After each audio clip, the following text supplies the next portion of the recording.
คลิปนี้ผมจะมารีวิวอาวุธทั้งหมดของจักรพรรดิเลเวล 13 อาวุธชิ้นไหนจะเป็นอาวุธที่โหดที่สุด ไปดูกันเลย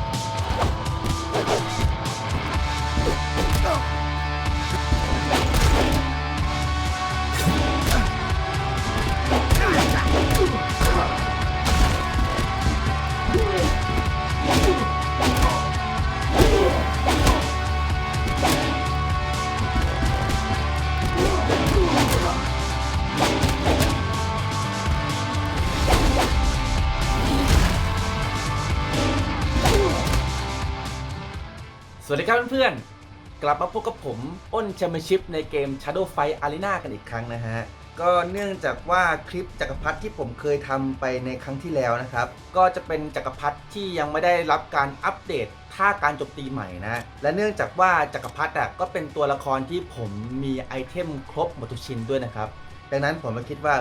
คลิปนี้นะกลับมาทำคลิปจักรพรรดิอีกทีนึงดีกว่า เพื่อจะได้รีวิวอาวุธทั้งหมดและพูดถึงท่าการโจมตีที่ได้รับการอัปเกรดใหม่มาที่สำคัญไปด้วยเลยนะฮะก็สำหรับอาวุธของจักรพรรดินะครับก็จะมีทั้งหมดถึง7ชิ้นด้วยกันนะครับแต่ว่า3ชิ้นบนเนี่ยจะเป็นอาวุธที่ไม่ได้มีความสามารถพิเศษอะไรนะครับดังนั้นในคลิปนี้ผมก็จะมาทดลองใช้อาวุธทั้ง4ชิ้นล่างนี้ให้เพื่อนๆได้ดูกันนะครับเลยครับและทีมแรกที่ผมเจอครับก็ตัวแรกในวันนี้ครับจะเป็นใครครับเป็นฮงโจครับโอเคครับผมก็สำหรับอาวุธชิ้นนี้นะครับจะมีความสามารถพิเศษก็คือเวลาที่จักรพรรดินะครับพลังลดไปจนถึงขีดนะฮะนี่ครับมีขีดขึ้นแล้วเห็นไหมฮะพอพลังลดไปถึงขีดแล้วเนี่ยก็จักรพรรดิก็จะเป็นอมตะชั่วคราวนะครับคือพลังจะไม่ลดต่อลงไปแล้วนะฮะชั่วคราวนะครับก็ส่งผลให้จักรพรรดิแบบอึดขึ้นน่ะเวลาโดนชุดยาวๆชุดแรงๆพอพลังไปถึงขีดก็จะช่วยหยุดการลดของพลังไปได้เลยนะฮะตรงนี้ก็จะดีมากนะฮะเป็นอาวุธชิ้นหนึ่งที่ผมว่าคนใช้เยอะเลยทีเดียวอ่ะหาจังหวะแล้วนี่ครับ1 2 ไปครับนี่ครับการต่อยก็เป็นได้รับการอัปเกรดใหม่มานะฮะนี่ครับท่าขึ้นต่อยครับเห็นไหมได้รับการอัปเกรดใหม่มาครับแล้วระเบิดพลังมันเลยครับนี่ครับก็สำหรับจักรพรรดินะฮะก่อนที่จะมาเป็นจักรพรรดินะครับจักรพรรดิก็ต้องเป็นราชาก่อนนะฮะถามว่าราชาอะไรก็คือฉันคือราชาโจรสลัดไงล่ะ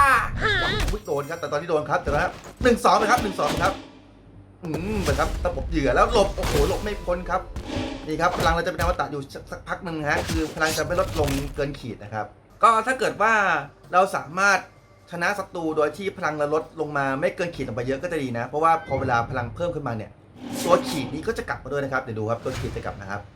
นี่นะทำให้เราเป็นอมตะชั่วคราวในขีดเดิมครับที่เราเคยลดไปแล้วนะครับนี่ครับก็ดูดพลังเลยฮะนี่ฮะแปลงร่างแล้วระบบ1-2ดูดพลังครับนี่ครับก็สำหรับท่าเตะที่จักรพรรดิได้รับการอัปเกรดมาผมก็ไม่รู้อัปการทำไมเหมือนกันนะฮะท่าเตะหลังจากที่จักรพรรดิ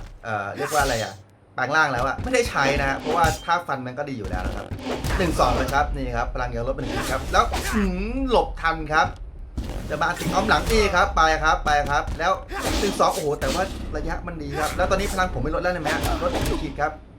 ลดถึงขีดแต่ตอนยังไม่ถึงขีดครับตอนยังไม่ถึงขีดครับขีดยังไม่หายครับขีดยังไม่หายครับเรียบร้อยอย่างนี้เรียบร้อย1-2ไปเรื่อยยาวครับ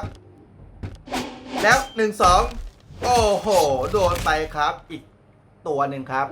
ตัวต่อมาไอรอนแคลดครับเรื่องการเป็นราชานะครับเพื่อนๆมันต้องมีความแน่วแน่นะครับถึงจะเป็นราชาโจรสลัดได้นะฮะก็อันนี้ล่าสุดนะครับผมไปคุยกับลุงบ้านข้างๆนะครับว่าลุงรู้ไหมผมคือราชาโจรสลัดนะคุณลุงบ้านข้างๆครับตอบกลับมาครับว่าปัญญาอ่อนคิดอะไรอ่ะฉันต่างหากล่ะที่จะเป็นราชาโจรสลัดคือแบบแหมมึงจะมาแย่งตำแหน่งราชาโจรสลัดกูโอ้โหไม่ได้แม่อะไรเอาอึ้งก็นี่ครับขึ้นท่าเงาแล้วตามด้วยคอมโบด้วยหน้าท่าเงาครับนี่ครับโอ้โหเนี่ยเรียบร้อยครับเพอร์เฟกต์ไปเลยครับตัวสุดท้ายเก็บไปก่อนครับ1ทีมครับ yes ก็อาวุธมหากาพย์ชิ้นนี้ก็มีผลทำให้จักรพรรดิอึดขึ้นนั่นเองครับและอาวุธชิ้นต่อไปที่ผมจะมาทำการทดลองใช้นะครับก็คืออาวุธหายากปัญญาผลิบานครับอาวุธชิ้นนี้นะครับ ก็ในคุณสมบัติก็จะเขียนไว้ประมาณว่ามันจะช่วยเพิ่มพลังป้องกันจากความสามารถเงาและสกิลลองของความสามารถเงานะครับ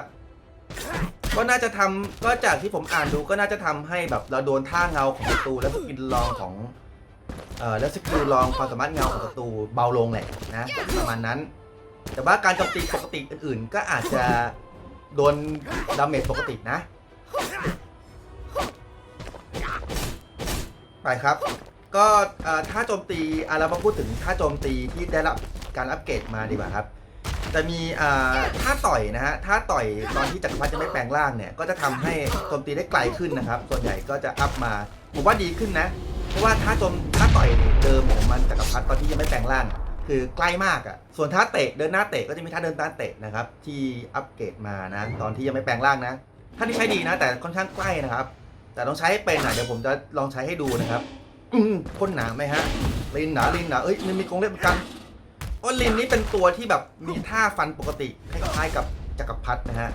เนี่ยตอนที่จักรพรรดิแปลงร่างแล้วมีฟัน1-2เนี่ยลินมันจะผมว่าลินมันเหมือนของเราเลยแต่ว่ามันจะยาวกว่านะเพราะมันมีกรงเล็บที่ยืดออกมาครับนี่ครับนั่งฟันครับเด็กผมนั่งฟันเลยครับอุ๊ยมันมีเหมือนกันเนี่ยมันมีเหมือนกันฮะเห็นไหมฮะท่าฟันของลินที่คล้ายๆของเราเลยนี่ครับจะหายตัวแล้วมาฟันแล้วชิง1-2ไปครับโอ้โหเพอร์เฟกต์ไปอีกทีครับโอ้โหอะไรจะโหดขนาดนี้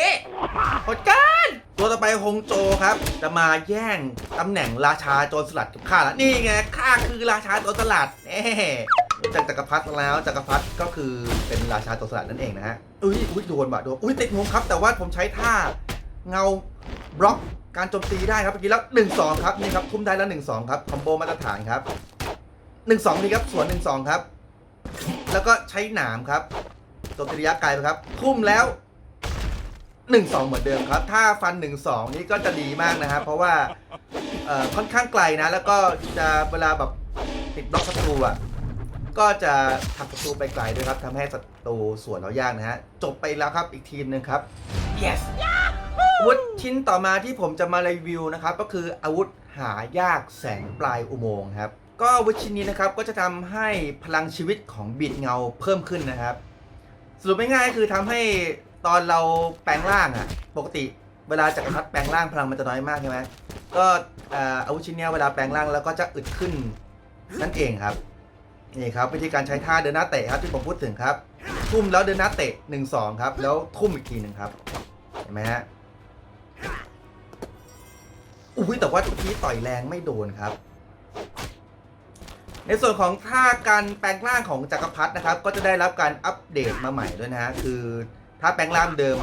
คือถ้าแปลงร่างใหม่เนี่ยเวลาแปลงร่างแล้วระเบิดพลังไปแล้วเนี่ยจะมีจังหวะที่เสียเฟรมนาน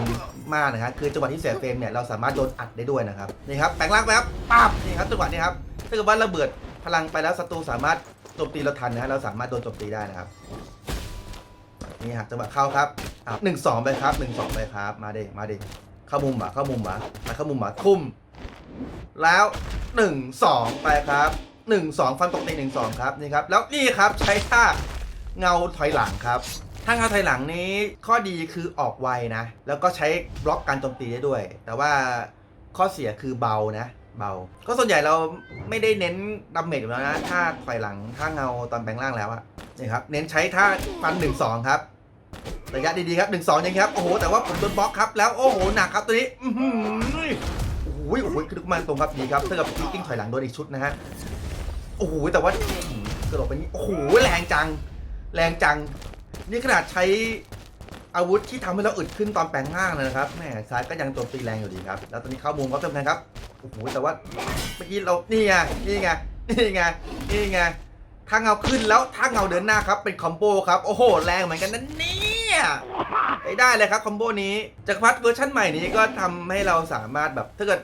เพื่อนๆเลือกสกิลตอนอัปเกรดเนี่ยแบบผมนะเนี่ยผมจะขึ้นตารางการอัปเกรดไว้ให้ดูแล้วกันนะครับก็จะทำให้สามารถใช้ท่าเงาได้2ครั้งนะใช้ไปแล้วก็ต่อท่าเงาอีกท่าได้นะครับลองดูแล้วกันนะครับว่าผมอัพอะไรบ้างนะเพราะถ้าเกิดผมพูดเดี๋ยวคลิปมันจะยาวนะครับนี่ไงจะใช้ท่าเงาผมใช้ท่าเงาถอยหลังแล้วท่าเงาเดินหน้าอย่างนี้ฮะนี่เป็นคอมโบเลยครับ1-2ไปครับแล้วโดยกันนะก็ไปตับทุ่มครับแล้วหลวงล่างเรียบร้อยครับโอ้โหจบไปทีมหนึ่งครับอย่างรวดเร็วครับ yes และอาวุธ ชิ้นสุดท้ายที่ผมจะมารีวิวนะครับก็คืออาวุธหายากถุงมือพลังนะครับอาวุธชิ้นนี้ก็จะมีคุณสมบัตินะคือทำให้เราสามารถดูดเลือดได้เยอะขึ้นตอนที่เราแปลงร่างแล้วนั่นเองนะฮะสำหรับคนที่ชอบสายดูดเลือดนะก็เลือกมาที่อาวุธนี้เลยก็ได้นะฮะไปครับเริ่มครับ1-2ไปครับแล้วโอ้โหแต่โอ้ว้าวครับโดนอัปเปอร์คัตฮะเริ่มมาโดนก่อนเลยครับนี่ครับ1-2-3โอ้โหแต่ว่าโดนบล็อกครับนี่ท่านั่งฟันครับก็ตัวท่านั่งต่อยอะไรอย่างเงี้ยท่าต่อยของจักรพรรดิก็จะได้รับการอัปเกรดให้ไกลขึ้นนะโดยส่วนใหญ่ผมเน้นเตะล่างครับเพราะว่าเราต้องการจะบล็อกแล้วก็โอ้โหใจโอ้โหแต่ว่ามันหลบได้ครับไม่งั้นโดนแรงเลยนะฮะจังหวะนะครับผีผาไม่ได้ครับไอรอนแคคมันแรงกว่าเรานะฮะแล้วมันก็อึดกว่าเราด้วยนะครับ1-2ไปครับนี่ครับเล่นวงนอกครับวงนอกครับมันเข้ามุมครับเข้าไม่ได้ฮะเข้าไปเดี๋ยวโดนจับทุ่มนะครับเข้าไม่ได้ครับนี่ไงสะบัดหนามใส่ไม่เข้าก็สะบัดหนามใส่ต่อไปเรื่อยไม่เข้าก็เดินหน้าเงาแล้วลวงล่างแล้วหลังเงานี่ไงล่ะอยู่ในมุมหมาลวงล่างอีกทีนึงเราโหแต่จะล็อกหลบแต่ไม่พ้นครับโดนอัปเปอร์คัตโอ้1-2ล็อกหลบไปแล้วลวงล่างโอ้โหแล้วลวงล่างอีกทีนึงโอ้โหแต่ไม่โดนครับ1-2ครับโอ้พลังเงาของไอรอนแคทนี้เต็มไหวมากเลยนะฮะแล้วผมจะโดนไหมล็อกหลบไปครับแล้วโอ้โหโดนจะได้ครับหลบไม่ได้ฮะตอนนี้ติดมุมครับใช้หลังถอยหลังก่อนครับถ้าเขาเสร็จแล้วถ้าเขาเดินหน้าครับแต่มันหลบได้ฮะ1-2ครับฟัน1-2ฟันทำนาน1-2นะครับเน้นติดมุมเราใช้ล่างฟันครับติดมุมใช้ล่างฟันครับติดมุมเราใช้ล่างฟันอย่างนี้ฮะเพราะว่าถ้าเกิดเราใช้ท่าที่ฟันแล้วตัวจะถลำไปถ้าเกิดเราโดนกันได้นะครับเราก็จะเป็นฝ่ายโดนจับทุ่มนะฮะดังนั้นเราใช้ท่านั่งฟันเวลาที่ศัตรูติดมุมเนี่ยจะดีกว่านะครับแต่ต้องระยะห่างๆหน่อยนึงนะไม่ใช่ไปใช้ตอนติดตัวเลยถ้าเกิดติดตัวผมแนะนำจับทุ่มไปเลยนะครับเจอมาคัสครับ1-2โอ้โหโดนถ่ายตัวทำไงดีสะบัดหนามมันไวฮะ1-2อุ้ยแต่มันยังไม่ถึงห้ามระยะต้องแม่นครับระยะต้องแม่นครับโอ้โหโดนเข้าไม่ถึงครับกระโดดทีไปกันได้ฮะแล้วโอ้โหนี่ครับเข้าไม่ถึงครับแหมมาคัดระยะตัวนี้ระยะดีครับไม่ธรรมดาครับอ้าวใกล้เกินฟันใกล้เกินต้องโดนสวนนี่ครับถ้ามาคัดฟันใกล้เกินครับโดน1-2ไปอีกทีนึงครับ2ทีโอ้โหแรงเหมือนกันครับแรงเหมือนกันฮะแต่ตอนนี้โอ้โหหลบไม่ทันครับโดนห้าเงาครับแล้วยังไงต่อโอ้โหมันมีอมตะครับใช้ท่าหนามพากันไปกันครับแล้วเดินหน้าท่าเงาเดินหน้าครับโอเคครับเคลียร์สถานการณ์ไป1-2ไปครับ1-2นะครับอย่าท้าฟันแรงห้ามใช้ใกล้เกินไปน้อง1-2ไปอีกทีนึงไม่แม่นตอนมาใกล้กันก็โดน1-2 1-2 1-3 1-2 1-2 1ไปเด้และตัวสุดท้ายครับหลินครับจะมาท้าทายตำแหน่งราชาโจรสลัดเหรอฉันคือราชาโจรสลัดนะจะมาท้าทายจะมาท้าทาย1-2ไปครับฟันธรรมดาครับมาดิยังไงไม่เข้า1-2อันนี้ไม่เข้า1-2อันนี้ไม่เข้าก็1-2ไม่ยอมเข้าก็ล้วงล่างอันนี้นี่คือผมเจอสายแคมป์เลยนะฮะไม่ยอมเข้ามาเลยนะครับไม่เป็นไรไม่เข้าก็ไม่เป็นไรเดี๋ยวพี่เข้าไปหานี่ครับสะบัดหนามแล้วล้วงล่างอะไรล้วงล่างอีกทีนึงอะไรเอาจริงไหมล้วงล่างอีกทีนึงทำไมล้วงล่างอีกทีนึงทำไมล้วงล่างทำไมล้วงล่างมาล้วงล่างล้วงล่างมาไงแล้วหลบนี่โอ้โหหลบท่าเงาด้วยท่าเงาเดินหน้าเมื่อกี้เพื่อนเห็นไหมครับสุดยอดก็เป็นความเทพระดับจักรวาลของผมเองครับเก็บไป4เทียมรวดละครับบอยเป็นไงบ้างล่ะครับเพื่อนว่าอาวุธชิ้นไหนของจักรพรรดิโหดสุดครับก็แต่ถ้าเกิดว่าเพื่อนเป็นคนที่แบบเจอจักรพรรดิแล้วรู้สึกว่าสู้ยากนะฮะก็ลองไปดูคลิปการเล่นเฮลกาที่ผมเคยทำเอาไว้แล้วได้นะครับแต่ว่าให้เลือกคลิปสกิลแสงในเงามืดนะก็จะทำให้สามารถสู้กับจักรพรรดิได้ง่ายขึ้นนะฮะและถ้าเพื่อนๆชอบคลิปนี้อย่าลืมกดไลค์กดแชร์และกด Subscribe เอาไว้ด้วยนะครับเพื่อที่เพื่อนๆจะได้ไม่พลาดคอนเทนต์ดีๆแบบนี้อีกมากมายเลยนะฮะโอเคครับผมแล้วก็มาถึงช่วงสุดท้ายของคลิปนี้แล้วนะครับนั่นก็คือช่วงคำคมท้ายคลิปนะครับสำหรับช่วงคำคมท้ายคลิปของตอนนี้จะมีอยู่ว่าในวันที่เจออะไรหนักๆมาจงจำไว้ว่ากระเป๋าตังค์เรายังเบาอยู่เสมอขอตัวไปหาเงินมาเติมสกินก่อนนะครับแล้วยังไงอย่าลืมกลับไปพบกันใหม่อีกทีหนึ่งในคลิปหน้านะครับผม